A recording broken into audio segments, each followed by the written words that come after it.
आपको सीधा नवलगढ़ लिए चलते हैं, जहां सीएम भजनलाल शर्मा धन्यवाद सभा में शिरकत कर रहे हैं और उनका संबोधन सुनाते हैं आपको।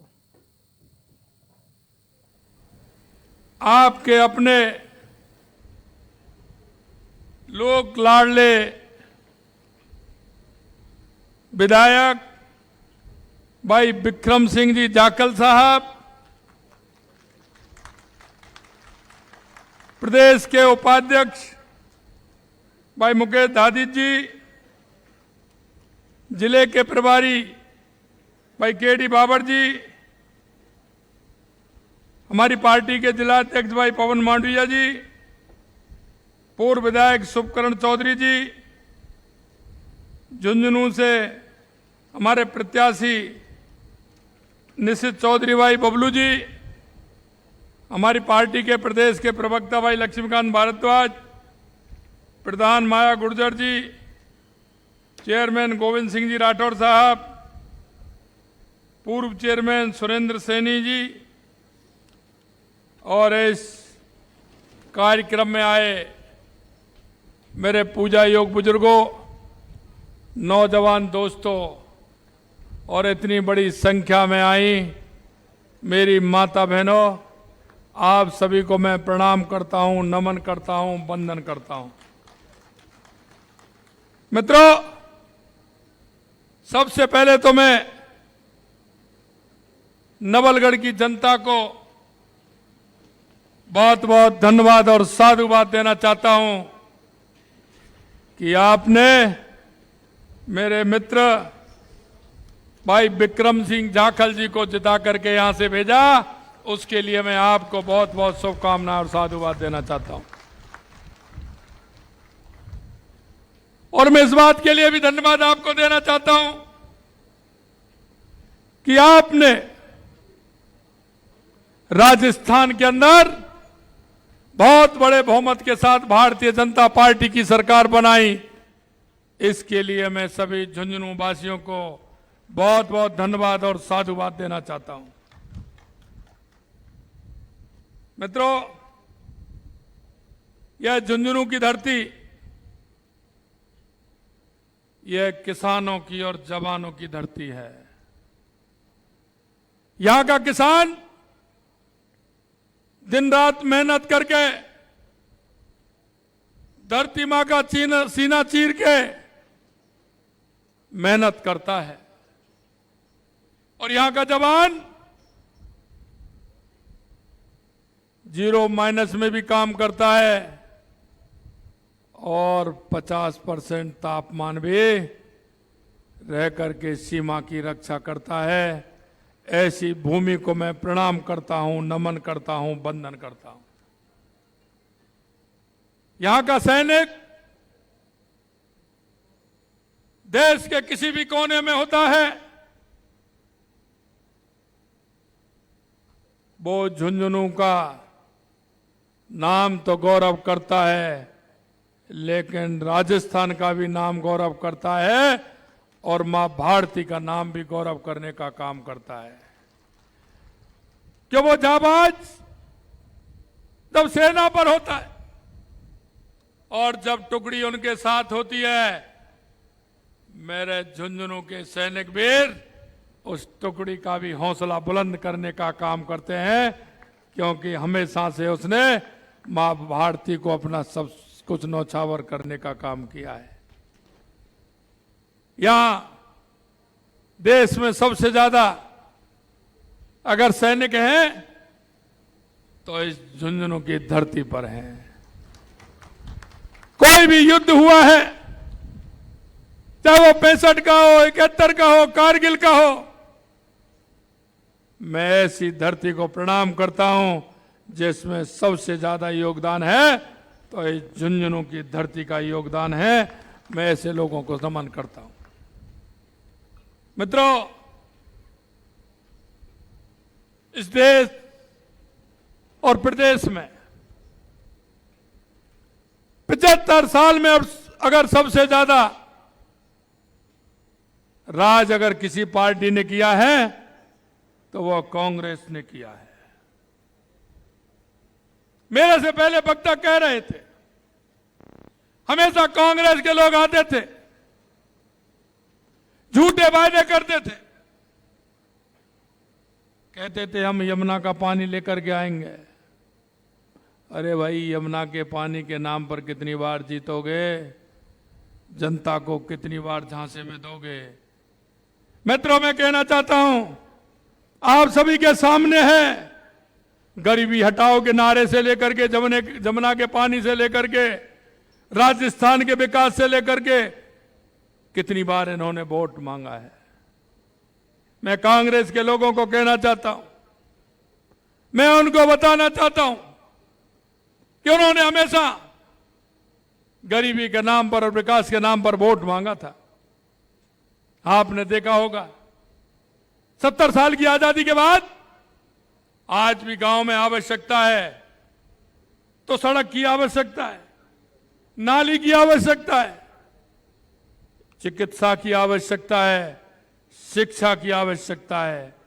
आखिर आप अपने गलेबान में झांक करके देखिए, आप उस भोली भाली जनता को पानी भी पिलाने का काम नहीं कर सके।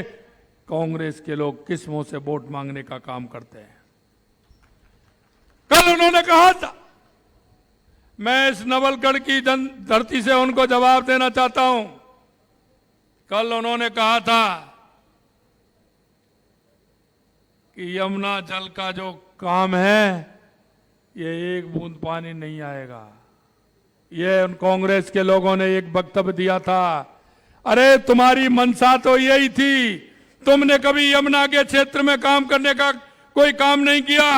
और जब हमारे मुख्यमंत्री हरियाणा सरकार मनोहर खट्टर जी ने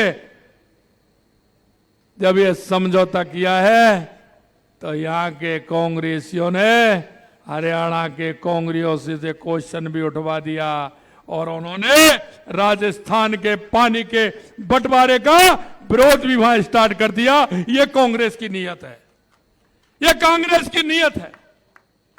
लेकिन उन्होंने साफ कहा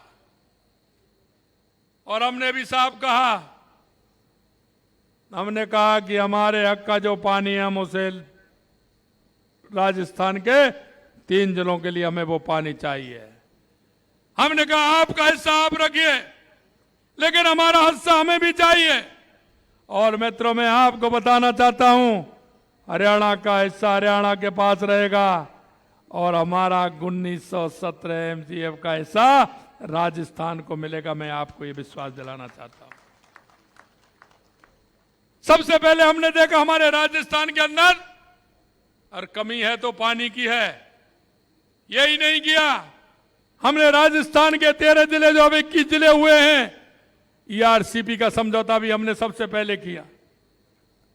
उससे भी राजस्थान के 21 जिलों को फायदा होने वाला है। हमने ये इनको पता ही नहीं था। अरे कांग्रेस के लोगों, मैं आपसे कहना चाहता हूं, आपकी कितनी बार कांग्रेस की सरकार हरियाणा में रही है? जरा गिन करके देखिए यार, आपकी यहां कितनी बार रही है? हमारी तो 2 बार से आ रही है, लेकिन आपकी तो बहुत लंबे समय से हरियाणा में कांग्रेस की सरकार रही है। यहां भी आपकी सरकार रही है, केंद्र में भी आपकी सरकार रही है। यह 94 के 30 साल हो गए। 94 की भी बात करें, उससे पहले भी आपकी सरकार थी, उसके बाद भी आपकी सरकार थी। आपने क्यों नहीं किया? किसने रोका? किसने आपको दबाव दिया? अरे जरा बताइए, अरे जनता को जवाब तो दीजिए। हाँ, हमारी सरकार केंद्र में आई, हमारी सरकार राजस्थान में और हमारी सरकार हरियाणा में, हमने 2 महीने के अंदर करके दिखा दिया। ये भारतीय जनता पार्टी की सरकार है। आपको इतना गुस्सा क्यों आ रहा है गहलोत साहब? कल आपने कहा कि ब्यूरोक्रेसी हावी है। ब्यूरोक्रेसी आपके जमाने में क्या करती थी वो भी हमें पता है, आपके मंत्री क्या करते हैं वो भी पता है। हम जो ही काम कर रहे हैं आपको इतराज हो रहा है। अरे हमने ट्रांसफरों में से बैन खोला, ट्रांसफर हो रहे हैं। डोटासरा जी, आपको क्या दिक्कत आ गई? अरे आपका तो खर्ची से होता था, आपका बिना खर्ची के कोई काम नहीं होता था। हम आपको दावे के साथ कहना चाहते हैं, हमारी सरकार में जीरो टॉलरेंस की हमने बात की। जीरो टॉलरेंस में काम करने वाली हमारी सरकार है। मैं आपको कहना चाहता हूं मित्रों, इस कांग्रेस ने हमेशा धोखा दिया है, धोखा दिया है। इंदिरा गांधी ने भी गरीबी के नाम पर वोट मांगा था, राजीव गांधी ने भी गरीबी के नाम पर वोट मांगा था, सोनिया गांधी ने भी गरीबी के नाम पर वोट मांगा था, बीच में और दो आ गए, उन्होंने भी गरीबी के नाम पर वोट मांगा था। राहुल जी भी गरीबी के नाम पर वोट मांग रहे हैं। मैं राहुल जी आपसे कहना चाहता हूं, आज वो धौलपुर के अंदर हैं, गहलोत साहब भी हैं, डोटासरा भी हैं, और भी वह कांग्रेस के नेता हैं। जरा राहुल जी से पूछिए, पिछली बार राजस्थान में आए थे तो कुछ वायदा करके गए थे। अरे वायदों को याद मत दिलाइए, पूछ तो लीजिए कि राजस्थान की जनता को क्या कह के गए थे, क्या आपने पूरा किया क्या? अब वो कह रहे न्याय यात्रा निकाल रहे हैं। अरे कौन सी न्याय यात्रा निकाल रहे हैं? अगर सबसे ज्यादा महिला अत्याचार, महिला दुष्कर्म की घटना हुई थी तो कांग्रेस के राज में हुई थी। क्या आपने न्याय यात्रा निकालने का काम किया क्या? अरे न्याय यात्रा आपको जब निकालनी थी, अगर दलित के साथ सबसे ज्यादा अत्याचार हुआ तो कांग्रेस के राज में हुआ। क्या आपने मां न्याय यात्रा के कभी सोचा था क्या? अरे न्याय यात्रा तो छोड़िए, आप राजस्थान जाकर के उनको बुला करके पूछ तो लेते कि मैं राजस्थान में क्या कह करके आया था, राजस्थान की सरकार क्या कर रही है। आपने तो पूछना भी उचित नहीं समझा। अब चुनाव आ गए तो न्याय यात्रा निकाल रहे हैं, कभी भारत जोड़ो यात्रा निकाल रहे हैं। अरे भारत तोड़ने का काम तो आपने किया, आपने खानदान ने किया। आप किससे तोड़ना चाह रहे हैं, किससे तोड़ना चाह रहे हैं?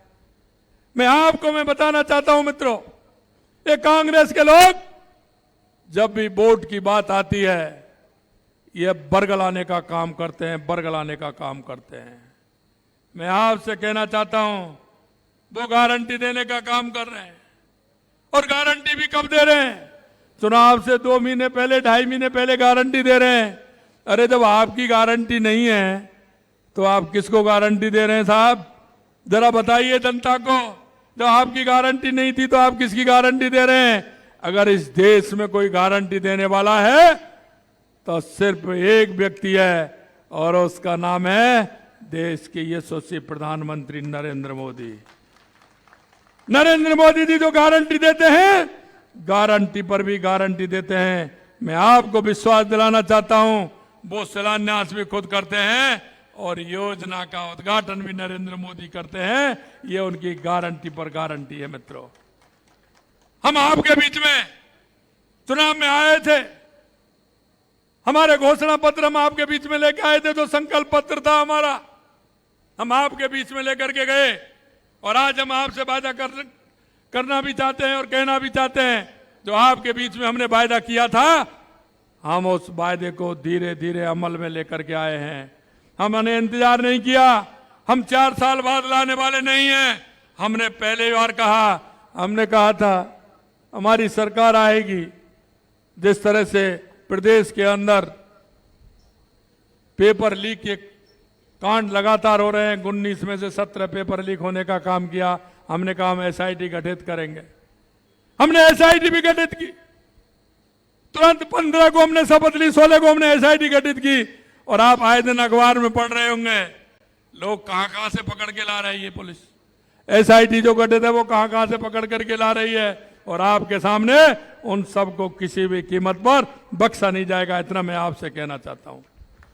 आए दिन भू माफिया, खनन माफिया, गैंगवार होती थी। हमने कहा एंटी गैंगस्टर फोर्स का निर्माण हम करेंगे। हमने निर्माण भी किया है, काम भी प्रारंभ किया है। हम इसको कानून तोड़ने का काम नहीं करने देंगे।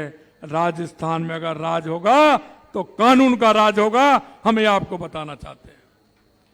यही नहीं मित्रों, हमने वायदा किया था कि हम माता बहनों को 450 रुपए में सिलेंडर देने का काम करेंगे। उज्ज्वला गैस का सिलेंडर हमने 25 तारीख को निर्णय लिया, 1 जनवरी से हमने 450 रुपए में 73 लाख महिलाओं को सिलेंडर देने का हमने काम किया है। हमने किसानों से भी वायदा किया था, हमने किसानों से वायदा किया कि सम्मान निधि बढ़ाने का काम भी हम करेंगे। हमने हमारी पहली कैबिनेट में 6,000 रुपए हमारी केंद्र की सरकार देती थी, पहले चरण में 2,000 रुपए देने का काम हमें तुरंत निर्णय लिया और किसानों के खाते में 2,000 रुपए आना प्रारंभ हो जाएंगे। ये हमने कहा था, हमने 6,000 से बढ़ा करके 8,000 रुपए हमने किया है। यही नहीं मित्रों, सामाजिक सुरक्षा पेंशन, सामाजिक सुरक्षा पेंशन 1,000 रुपए मिलती थी, हमने कहा इसको हम 1,500 रुपए करेंगे। पहले चरण में हमने 150 रुपए बढ़ाए और हमने 1,150 रुपए करने का काम किया है, जिससे 1,800 करोड़ रुपए का राजस्थान सरकार को खाते में से जाएगा। हमने जो वायदा किया है आपके बीच में पूरा करेंगे। हमने कहा किसानों के गेहूं की एमएसपी बढ़ाने का काम हम करेंगे। 2,275 रुपए थे, हमने 125 रुपए बढ़ा करके 2,400 करने का हमारी सरकार ने पहली कैबिनेट में किया है। यह हम आपसे वादा करना चाहते हैं। मित्रों, किसान को दर्द को वही जान सकता है जिसने किसान का दर्द देखा है। मैं आज आपकी यहां की सभा के माध्यम से देश के यशस्वी प्रधानमंत्री नरेंद्र मोदी जी के नेतृत्व में जो किसानों को काम हो रहा है वो आप देख रहे हैं। मैं हमारे पूर्व के प्रधानमंत्री भारत रत्न माननीय अटल बिहारी वाजपेयी जी और माननीय चौधरी चरण सिंह जी को भी मैं प्रणाम करना चाहता हूं, वंदन करना चाहता हूं, अभिनंदन करना चाहता हूं कि उन्होंने किसानों के हितों की रक्षा करने के लिए उन्होंने कानून बनाए थे, क्योंकि वो किसानों के दर्द को दोनों जानते थे, किसानों की मुसीबत को जानते थे। अगर सबसे पहले गांव को सड़क से जोड़ने का काम किया तो देश के यशस्वी प्रधानमंत्री भारत रत्न अटल बिहारी वाजपेयी जी ने किया था। अगर नदियों से नदियों जोड़ने का सपना था तो प्रधानमंत्री अटल बिहारी वाजपेयी जी का था। और अगर किसानों के हित की बात करने का काम किया, किसानों का ट्रैक्टर सभी जगह हर उससे फ्री करने का काम किया टैक्स से, तो देश के यशस्वी प्रधानमंत्री और जिनको अभी अभी भारत रत्न मिला है चौधरी चरण सिंह जी ने किया। यह मैं आपसे कहना चाहता हूं, किसानों के हित की बात वही करेगा जो किसानों के दर्द को समझेगा। माननीय यशस्वी प्रधानमंत्री नरेंद्र मोदी जी ने राजस्थान के आवाम का, राजस्थान के किसान का दर्द समझा। और एक नहीं मित्रों, लगातार पानी के समझौते हमने किए हैं। कल मैं उदयपुर के अंदर था, उदयपुर के अंदर क्योंकि हमारी झीलों की नगरी है उदयपुर, वहां का पानी आधा बंगाल की खाड़ी में जाता है, अरावली का आधा पानी अरब सागर में जाता है। हमने योजना बनाई है, उस योजना का हमने कल शिलान्यास किया कि वो अरब सागर में जाने वाला पानी किसी काम का नहीं होता है। बंगाल की खाड़ी में जो पानी आता है वो हमारे काम का है, वो हमारे काम आता है, वो हमारे राजस्थान में सिंचाई और पीने के पानी के लिए काम आता है। लेकिन हमने वहां एक प्रथम योजना से द्वितीय को जोड़ा है और तृतीय से द्वितीय को जोड़ा है और चौथी से तीसरी को हमने जोड़ा है। और उसमें टनल के माध्यम से जो अरब सागर में पानी जाने वाला था वो सीधा पानी उदयपुर की झीलों में आएगा। और जब झील भरेंगी तो आगे कपासन होके, चित्तौड़ होके, भीलवाड़ा होके हमारे बीसलपुर डैम में आएगा, जो राजस्थान की जनता को पीने का पानी मिलेगा।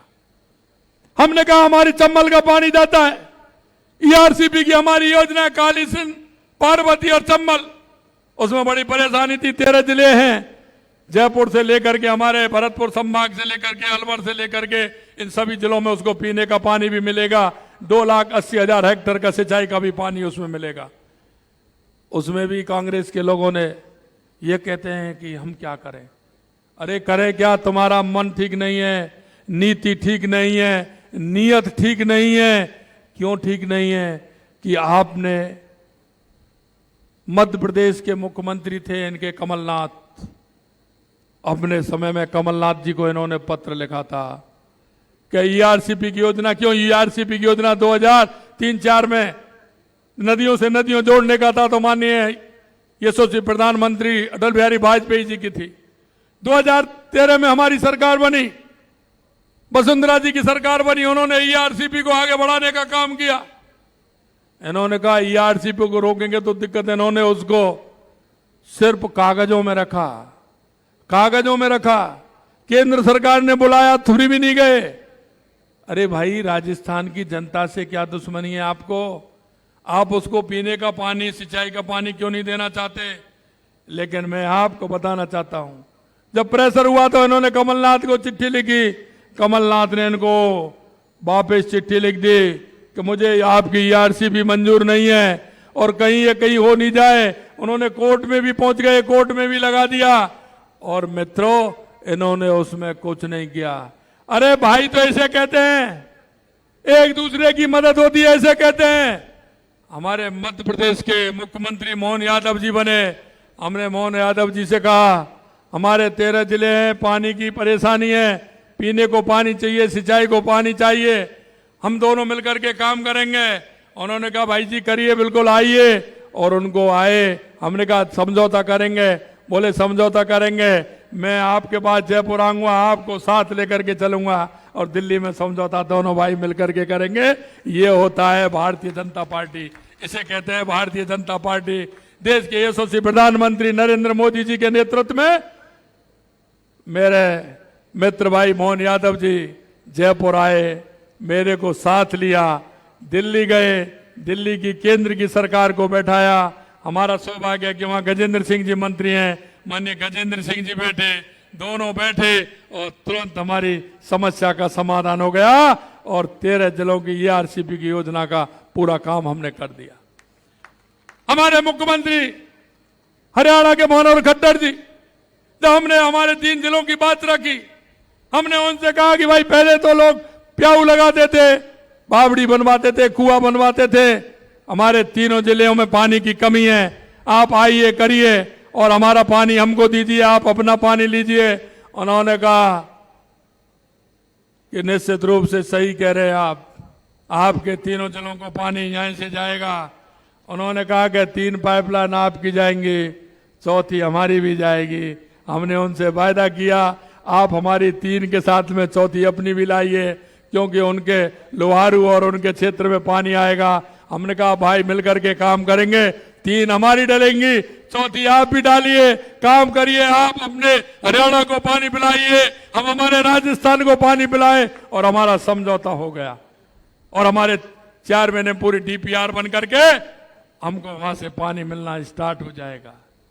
और ये इसलिए हम ताजा हवाला से पानी इसलिए चाहते थे कि वहां से ग्रेविटी से पानी आएगा, पाइपलाइन के द्वारा आएगा। हम यहाँ जो हमारा पानी का हेड है उस हेड बनाएंगे, उस हेड के माध्यम से 3 जिलों को पीने का पानी भी मिलेगा, सिंचाई का पानी भी मिलेगा। ये मैं आपको विश्वास दिलाना चाहता हूं। अगर कोई कर सकता है तो देश के यशस्वी प्रधानमंत्री नरेंद्र मोदी जी कर सकते हैं। माननीय प्रधानमंत्री नरेंद्र मोदी जी के नेतृत्व में जो आपको जिस तरह की कोई गारंटी दी है, उस गारंटी को पूरा करने का काम हमारे यशस्वी प्रधानमंत्री जी करेंगे। मित्रों, मैं आपको यही विश्वास दिलाना चाहता हूं। हमने आपके बीच में घोषणा पत्र लेकर के गए हैं, उन घोषणा पत्र की सारी मांगों को भी पूरा करेंगे। क्योंकि ये कांग्रेस वाले आते हैं ना, चुनाव आते हैं तो ये झूठ का लूट का सहारा लेते हैं। आपने देखा होगा किस तरह का भ्रष्टाचार था। मेरे से कह रहे थे कल अधिकारियों के, मैंने कहा आप क्योंकि जब इन्होंने गुरुओं को नहीं छोड़ा, गुरुओं का एक सम्मेलन था हमारा शिक्षक सम्मेलन में, जैसा आपने देखा, खुद मुखिया पूछ रहे हैं कि आपका भ्रष्टाचार तो नहीं चलता, ट्रांसफर में कुछ चलता तो नहीं है। सब शिक्षक खड़े हो गए, चलता है, थोड़ा नहीं पूरा चलता है। अरे गहलोत साहब, आप देख नहीं रहे थे क्या? आपके सरकार के नुमाइंदों का भी मिल गया, आपके मंत्रियों का भी आपने देख लिया, आपके अधिकारियों को भी आपने देख लिया। आप क्या देखना चाहते हैं? अब कह रहे हैं आपने ट्रांसफर कर दिए, क्योंकि पहले खर्ची से होते थे, ट्रांसफर होते ही उनके दिमाग, क्योंकि आदमी का दिमाग वहीं चलता है, आप जानते हो कहां पहुंचता है। उनका दिमाग पहुंच गया कि अगर हमारे जमाने में तो ये होता था, अगर हम होते तो ये और कर लेते, घोड़ा घड़ित भी लगा लिया होगा। मित्रों, मैं कहना चाहता हूं आपसे, यह भारतीय जनता पार्टी की सरकार है। आपसे एक एक वायदा किया है किसी भी तरह का भ्रष्टाचार प्रदेश के अंदर नहीं होगा, किसी तरह की गुंडागिर्दी नहीं होगी। और आपसे जो हमने वायदा किया है, हमारी बहनों के साथ हमने वायदा किया है, किसी तरह का अत्याचार राजस्थान की धरती पर नहीं चलेगा। अगर राजस्थान में शासन चलेगा तो कानून का शासन चलेगा। अंत में मैं आपसे इतना ही निवेदन करना चाहता हूं मित्रों, आने वाले समय में लोकसभा का चुनाव आ रहा है। ये डबल इंजन की सरकार है। इस डबल इंजन की सरकार का और ज्यादा ताकत देने का काम आपको करना है। इसलिए मैं आपसे कहना चाहता हूं, क्योंकि लगातार हमारे 25 के 25 सांसद 2 बार जीत करके आ रहे हैं। मुझे ये भी पता है, आप सही कह रहे हैं महाराज जी, अब भी आने वाले हैं। लेकिन मैं आपसे इतना निवेदन करना चाहता हूं मित्रों कि एक भी बूथ ऐसा नहीं हो जिस पर भारतीय जनता पार्टी का कमल प्रचंड बहुमत से नहीं आए। एक भी लोकसभा ऐसी नहीं हो जो 5 लाख से कम वोटों से जीते, क्योंकि हमें उस ताकत के साथ, जिस तरह से हमारे देश के यशस्वी प्रधानमंत्री नरेंद्र मोदी जी राजस्थान के हर काम के लिए हमको प्रोत्साहित करते हुए हमारी योजनाओं को आगे बढ़ाने का काम कर रहे हैं, उससे 4 गुना ज्यादा हमें करके बताना है। और मैं आपको यही विश्वास दिलाता हूं कि यही समय है, सही समय है। क्या यही समय है, सही समय है। और यह विश्वास दिलाता हूं, आगे इस राजस्थान और केंद्र की सरकार लगातार 10 साल, 15 साल, 20 साल और 25 साल तक रहे। 2047 तक दुनिया का सिरमौर हमारा भारत बने, इसके लिए हम काम कर रहे हैं और दुनिया का सिरमौर बन के रहेगा। 2014 के बाद देश